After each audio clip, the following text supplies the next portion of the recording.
Assalamualaikum warahmatullahi wabarakatuh. Nama saya Titin Agustina dari kelas 4 BKI 4E. Saya akan menjelaskan tentang prinsip dasar manajemen dan organisasi BK untuk memenuhi tugas UTS.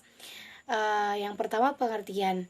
Jadi pengertian prinsip dasar manajemen dan organisasi BK adalah adanya kesepakatan antar pengurus. Atas dasar kesepakatan yang telah dibuat tadi mengenai prinsip-prinsip dasar manajemen, pengelolaan dan penyelenggaraan bimbingan dan konseling dapat melibatkan semua pihak. Yang kedua yaitu sejarah prinsip dasar manajemen dan organisasi BK. Prinsip adalah suatu pernyataan fundamental atau kebenaran umum yang merupakan sebuah pedoman dalam berpikir atau bertindak, tetapi tidak bersifat mutlak karena prinsip bukanlah hukum, menurut Hamali tahun 2016.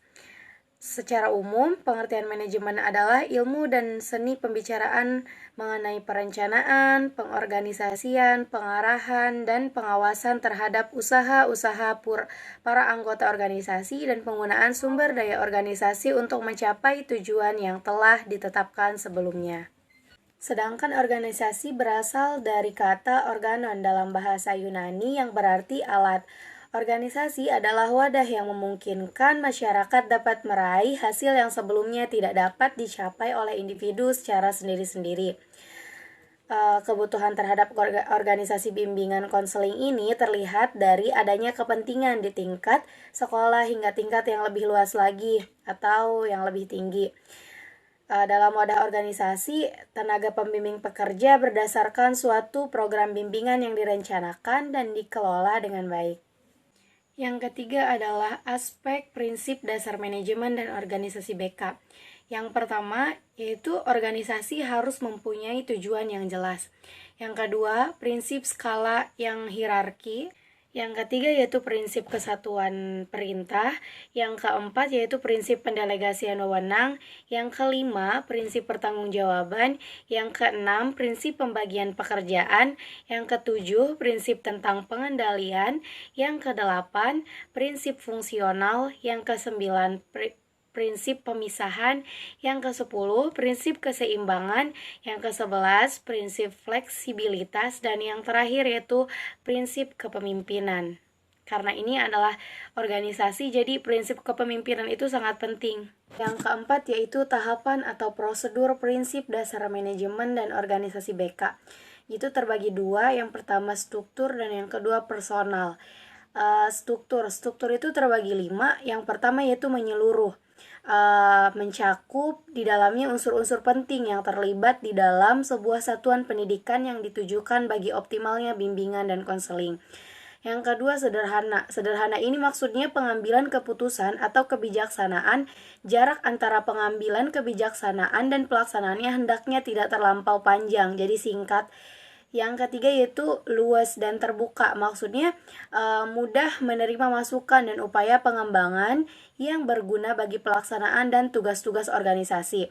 Yang keempat, menjamin berlangsungnya kerjasama sehingga semua unsur dapat saling menunjang.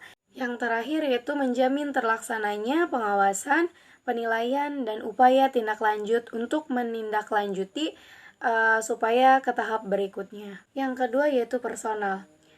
Personal layanan bimbingan konseling ini adalah segenap unsur yang terkait di dalam struktur organisasi pelayanan BK dengan koordinator guru pembimbing khusus sebagai pelaksana utama.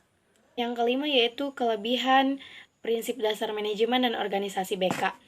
Yang pertama kelebihannya yaitu konselor dapat lebih mengoptimalkan potensi peserta didik karena lebih berorientasi pada peserta didik.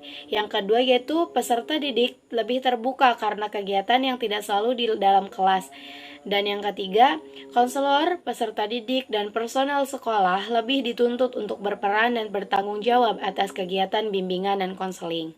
Yang keenam yaitu kelemahan prinsip dasar manajemen dan organisasi. Kelemahannya yang pertama, kualitas kurang dapat dipertanggungjawabkan dan jangkauan pelayanan bimbingan dan konseling sempit.